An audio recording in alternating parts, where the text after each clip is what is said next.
Биз азыр эми керектөөчүлөрдү жарышташтырууга бир маселе карап көрсөк.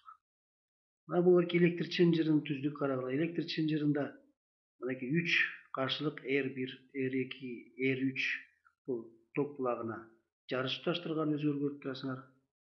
Эми бизде R1'дин каршылыгы жазба R1 мисалы 20 Ом болсун. 20 Ом.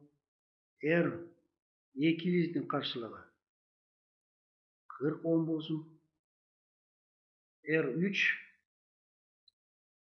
R3'ünчүбүз 24 Ом. Жалпы чыңалуубуз у жалпы 24 вольт. Бизге эмнени табыш керек эми? Бизге бул жерден эми табыш керек ар бир каршылыктагы токтун күчү кандай болот? I1'ди, I2'ни, I3'тү, анан I жалпыны. Жалпы ток күчү. Анан жалпы каршылык кандай болот? Ошону дагы эсептеп көрөлү. Эми эсептеши карагыла. Биз жарыш туташтыргандан кийин биз өткөндө айтып кеттик. Бизде негизги формулаларды жазалы. Жарыш туташтырууга негизги формулаларды жарыш туташтыруу учурунда ток, жалпы тогубуз, жалпы деп коелу. Бул ар бир токтор, керектүү ток күчүнүн суммасына, значит бизде бул жерде азыр 3-өө, ошондуктан 3 ток күчү. Ал эми чыңалуу болсо, чыңалуу бардык жерде бирдей деп айтып кеттик. U3'тө да. Ал эми каршылык болсо, R каршылыгыбыз, жалпы каршылыгыбыз R1, R2, R3'тү көбөйтүрүп булардын суммасына бөлөбүз. Мына негизги формулабыз мына ушул болуп эсептелет. Эми маселени чыгарыш үчүн бизге кайсы формула ылайыктуу деп ойлойсуңар? Бизге мына бул формулада карагыла, биз могу экинчи формуладан баштасак. Себеби карагыла, бизде чыңалуу бардык жерде бирдей. Мына биякта чыгаруу деп коелу, чыгаруу формулаларды жазып алдык. Эми бул жерде мисалы токтун биринчидеги I1'деги ток күчүн таап алалы. I1'деги ток күчүн табыш үчүн бизге U чыңалууну R1'ге бөлүп коюш керек. Анда эгер эсептей турган болсок, анда жерде I1'бизде 20, жалпы чыңалуу 24 вольт, ал эми R1'биз болсо мына биякта белгилүү 20 Ом. 20 Ом жерге алып барып койсок, анда 1,2 ампер экенин таап алабыз. I2'ни ушундай эле жол менен эсептейли. Анда мына U бардык жерде бирдей R2'биз. I2 болсо анда бизде 24 вольт карагыла, чыңалуу бирдей. R2'биз болсо 40 Ом деп берилген. 40 Ом. Муну эсептесек, бул 0,6 ампер түзөт экен.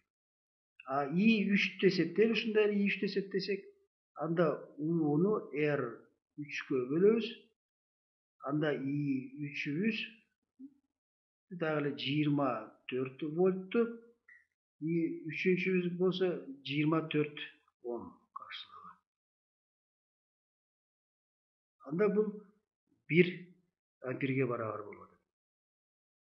Эми бул жерден эми жалпы ток күчүнү тап десек, анда жалпы ток күчү, анда биринчи мына формулага карап туруп, анда булардын бардыгын кошушубуз керек. Анда кошуп койсок 1,2 ампер плюс 0,6 ампер плюс 1 ампер. Булар бардыгы бул 2,8 ампер экендигин таап алдык.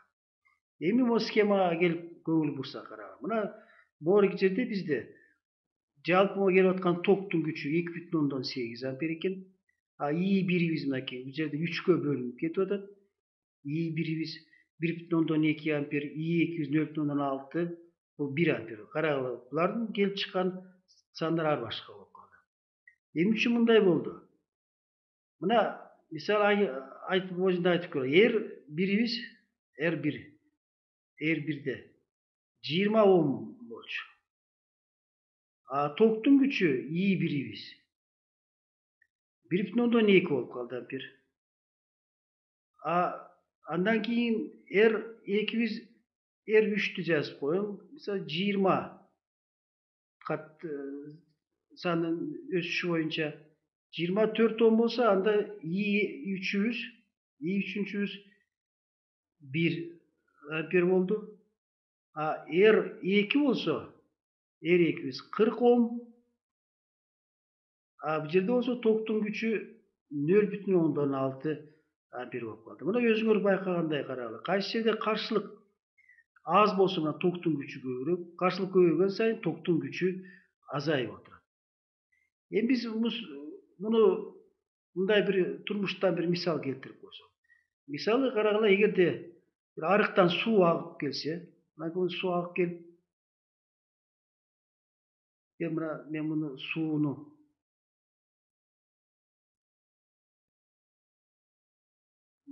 arıktan su agıp keldi deyeli.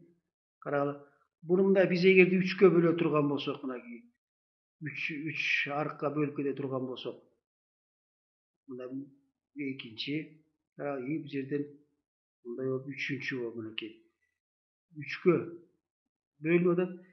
Эми өзүңөр байкап көргүлө. Кайсы жерде мисалы арыкта, мисалы тоскоолдуктар көбүрөөк боло турган болсо, анда ошол жерде суунун агымы азыраак болуп кетет. Биздин мисалда мына эгер ушуга биз көрүнө турган болсок, мына бул биринчи болсун, бул эки болсун, бул үчүнчү арыгыбыз болсун. Мына эгер салыштыра турган болсок, анда биздин мынакей экинчи мына бул жакта каршылык көбүрөөк болуп атат дагы, биякта суунун агымы азыраак кетип атат. Биринчиде болсо каршылык биякта аз, биякта болсо суу агымы күчтүүрөөк болуп атат. Үчүнчүдө болсо орточо болуп атат дагы каршылыгы, суу биякты көздөй тиги биринчиге караганда биякта азыраак. Мына бул тарткандын себеби мынакей биз башында айтып атабыз, суунун агымы менен бул электр тогунун агымы дагы бири-бирине окшош болуп атат. Бул мынакей сүрөтүбүз мына электр сымжырына келе турган болсок, мына могу эки жердеги i1, i2, i3кө окшош болот. Эгер жазып кое турган болсок, анда бул i1 болду, бул i2 тогу агып атат, сууга окшош, бул i3.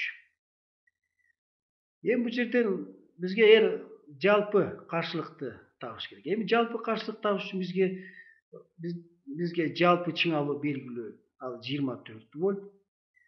Токтун күчүн таптык, жалпы 1,8 вольтта биз бул формулага кайрылбастан эле могу каршылык формула. Биз Ohm'ун закону боюнча I жалпы барабар U жалпы R жалпы туруш жерден эле биз каршылыкты эсептеп койсок болот. Анда жалпы каршылыгыбыз бул чыңалуу I жалпыны ток күчүнө бөлүп коебуз. Анда эсептесек R барабар bizde 24 volt, I жалпыбыз 2,8 amper болду дагы. Эгер муну эсептесек, бул 8,6 ohm. Эми ушул жерден бир нерсеге токтололу карагыла. Жалпы каршылыгы 8,6 ohm болду. Биздин берилишинде карагыла 20 ohm, биз R2'miz 40, R3'miz 24. Бул жерден байкап көрсөңөр, жарыш туташтыруу учурунда жалпы каршылыгыбыз ар бир өткөргүчтүн каршылыгынан карагыла аз экендигин биз могуки эсептен байкадык. Ал эми чыңалууну бизде эсептеп кереги жок. Биз айтканбыз, жарыш туташтыруу учурунда чыңалуу бардык жерде бирдей.